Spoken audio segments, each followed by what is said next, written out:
సమస్యాత్మక ప్రారంభించింది. కొన్ని సమస్యల్ని మనం విశ్లేషించాలంటే మనసు బాధ అనిపిస్తూ ఉంటుంది.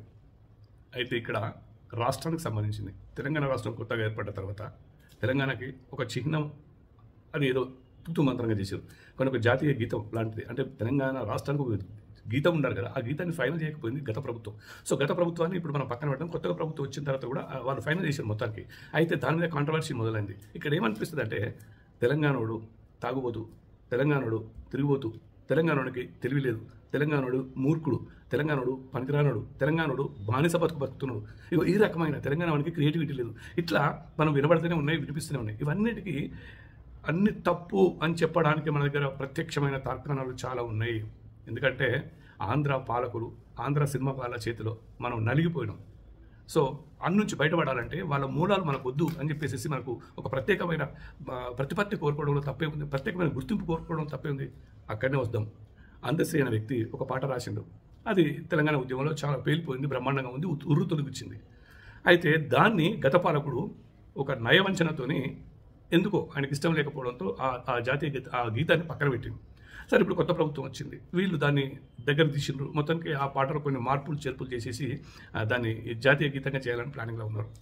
అయితే ఇక్కడ విషయం ఏంటంటే ఇక్కడ ఒకరి మీద ఒకరు ఆడిపోసుకుంటున్నారు, దుమ్మెత్తి పోసుకుంటున్నారు. దానికి ఏ విషయంలో అంటే దానికి మ్యూజిక్ చేసే విషయం. సరే, పాట రాసిండు, తనే పాడుతున్నాడు, తనే మ్యూజిక్ డైరెక్ట్ చేసేసుకొని ఆ పాట రిలీజ్ చేస్తే అయిపోతుంది.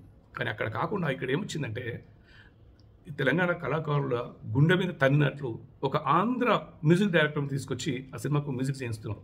ఇది ఎంతవరకు వాస్తవం? నేను అన్న ఇందాక తెలంగాణలో తెలివి లేదు, తెలంగాణలో మూర్ఖుడు, తెలంగాణ తాగుతుడు, తెలంగాణ తిరుగుతుడు, ఇవన్నీ ఇక్కడ వర్తిస్తాయా? తెలంగాణలో నిజంగా క్రియేటివిటీ లేదా? మరి తెలంగాణలో క్రియేటివిటీ లేకపోతే ఇంత ఇది ఉద్యమం సమయంలో పాటనే కదా ప్రాణం పోసింది ఉద్యమానికి అన్న ఇంగిత జ్ఞానం లేకుండా ఎవరినో పక్కన అరుగు తీసుకొచ్చి దానికి మ్యూజిక్ డైరెక్ట్ చేయడం ఏంటి? ఇంకొక విషయం మీకు గుర్తు చేస్తా. తెలంగాణ చారిత్రాత్మకమైన తెలంగాణ సంపద, తెలంగాణ దైనందిన జీవితం నుండి పోకడాలని సినిమాగా తీస్తే హిట్ అయినాయి కూడా. అయితే ఇదే ఆంధ్ర మూలాలు ఉన్న ఇంకొక ఆయన వాళ్ళకి మ్యూజిక్ సంబంధించిన కుటుంబం వల్లే రాజన్న సినిమా తీస్తే ఏమైంది? అట్టప్లాఫ్ అయిపోయింది. సో ఇంత కూడా ఇంగిత జ్ఞానం, ఇంత కూడా కామన్ సెన్స్ లేకుండా ఈ మళ్ళీ ఆంధ్ర వాళ్ళని తీసుకొచ్చి పెడితే తెలంగాణ కళాకారుల గుండె పూతకు గురవుతుంది, తెలంగాణ కళాకారుల శాపం తగిలి వాళ్ళు పోతారు అన్నది ఉన్నది నిజం.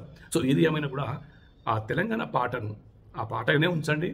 ఈ అరువు తెచ్చుకున్న గొంతులతోని, అరువు తెచ్చుకున్న మ్యూజిక్ వాయిద్యాలతోని పాటను కించపరచొద్దు, పాటను చంపొద్దు అని చెప్పేసి కళాకారులందరూ కొట్టుకుంటున్నారు. కానీ ఒకటి మాత్రం నిజం, కళాకారులకు గర్వం ఉంది డెఫినెట్గా. ఎందుకు ఉండదు? ఉంటుంది, గర్వం డెఫినెట్గా ఉంటుంది. సో అందుకోసమే కళాకారులందరూ ఏకమై గొంతు ఒకటిగా చేసి ఆ పాటను ఎవరైతే ఆంధ్ర మ్యూజిక్ డైరెక్ట్ చేస్తారో దాన్ని వీళ్ళు నిషేధించాలి.